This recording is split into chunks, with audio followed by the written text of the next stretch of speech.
come with me, if you will, to a place that feels almost mythical, a secret corner of our world tucked away at the very edge of Europe. We are heading to southern Greenland, to a landscape so vast and so remote, it seems to have been forgotten by time itself.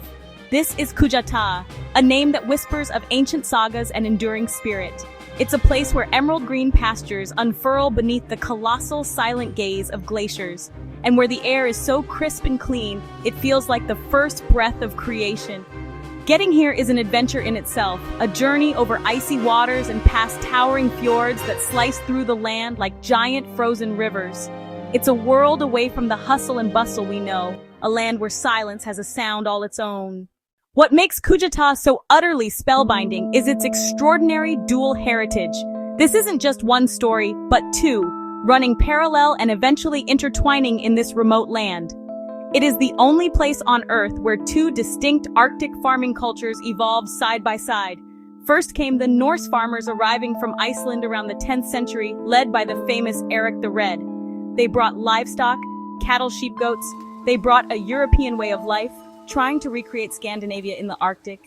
The landscape of Kujataa is simply breathtaking, a masterpiece painted by nature on a grand and epic scale. Deep winding fjords whose turquoise waters reflect the sky like a shattered mirror. These immense inlets were carved by glaciers over millennia. They snake their way inland from the sea, creating a sheltered world within a world. Along their shores you find a surprising explosion of green. Lush, fertile pastures and meadows stretch up the gentle slopes, and hardy sheep graze peacefully on hillsides that have been farmed for 1,000 years. Yet this beauty comes with immense challenges. Farming at this latitude, just below the Arctic Circle, is a constant battle against the elements. When the first Norse settlers, led by Eric the Red, arrived in Kujataa around 985 AD, they brought with them a dream of a new life. They were farmers at heart, and they set about transforming this wild landscape into a pastoral one. Their survival depended entirely on raising livestock in this challenging environment. They cleared land, built stone-walled enclosures, established sprawling farmsteads, each one a small kingdom ruled by the seasons. The short summer was a frantic period. They had to grow enough fodder to survive winter. Harvesting hay required the entire family's effort. They kept kitchen gardens, turnips, angelica. They supplemented their diet by hunting caribou, seals, fishing for cod and salmon. But livestock was king. Cattle, sheep, goats, long houses with stone foundations, thick turf walls, and a central hearth. These structures anchored Norse life here for centuries. Long after the Norse had established their farms, a new people entered the world of Kujataa, bringing a completely different way of life. The Thule Inuit migrated from the north and were masters of Arctic survival. Where the Norse saw land to be farmed, the Inuit saw a rich and bountiful sea. Their culture was built around hunting and deep knowledge of the ocean. They were nomadic, following seasonal movements of prey. The ring seal provided food, fuel, warm clothing, and tools. Every part of the animal was used, nothing was wasted. Their technology, toggle-headed harpoons and sleek skin kayaks, was honed for Arctic life. When the Norse disappeared, the Inuit remained. They later adopted sheep farming from European settlers, integrating it with hunting and fishing. That created the modern hybrid culture we see today, a pragmatic, resilient life, taking the best from all traditions, thriving in one of the most challenging places on Earth. The story of Kujataa is not one of simple replacement, but of a subtle and fascinating fusion. Imagine a Norse farmer tending his flock on a hillside, and an Inuit hunter gliding silently past in his kayak. For over 2 centuries, their paths crossed in these fjords. Written records are mostly silent, but the land itself holds clues. Archaeologists have found Norse artifacts in Inuit settlements and Inuit tools near Norse farms. This suggests trade, curiosity, and coexistence. New European settlers from Denmark and Norway arrived in the 18th century, re-establishing farms where the Norse had once lived. They found Inuit people already living there, and a new chapter of cultural exchange began. Greenlandic is an Inuit tongue, but it carries loanwords from Norse and Danish. The diet mixes seal, whale meat, with farmed products like lamb and potatoes. The fusion became direct and lasting, creating the Greenlandic farming culture we see today.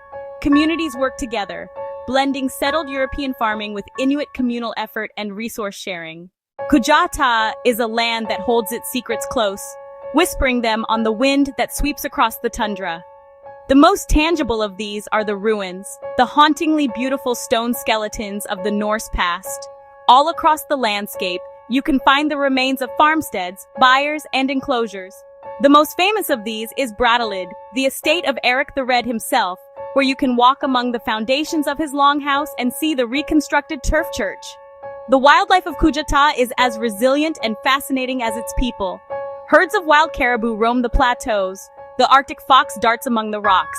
The skies are home to the white-tailed eagle, and in the fjords you might spot seals basking on the rocks. Wildflowers erupt, purple willow herb, yellow Arctic poppies, and fluffy bog cotton. Berries like crowberries and blueberries ripen on low shrubs, but the weather is famously unpredictable.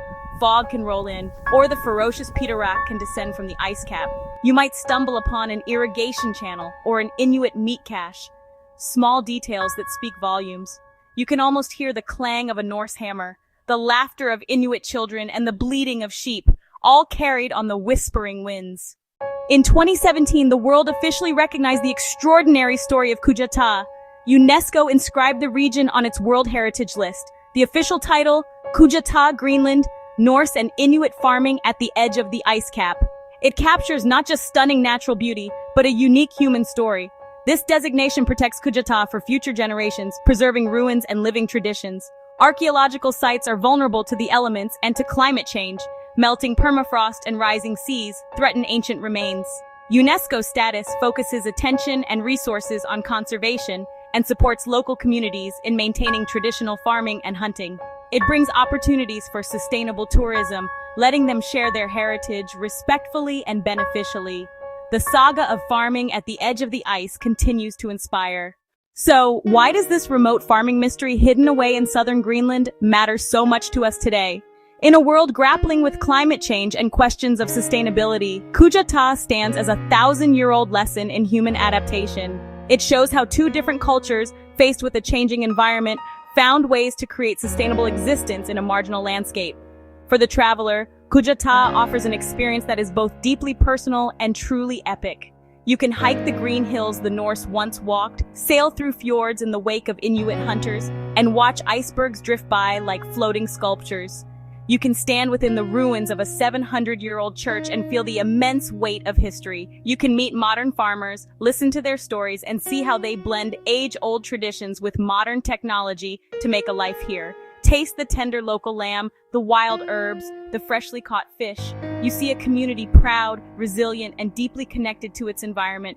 You leave with a newfound appreciation for the ingenuity and tenacity of the human spirit. Ultimately, the story of Kujataa is a story of hope, that even at the edge of the world, life can flourish.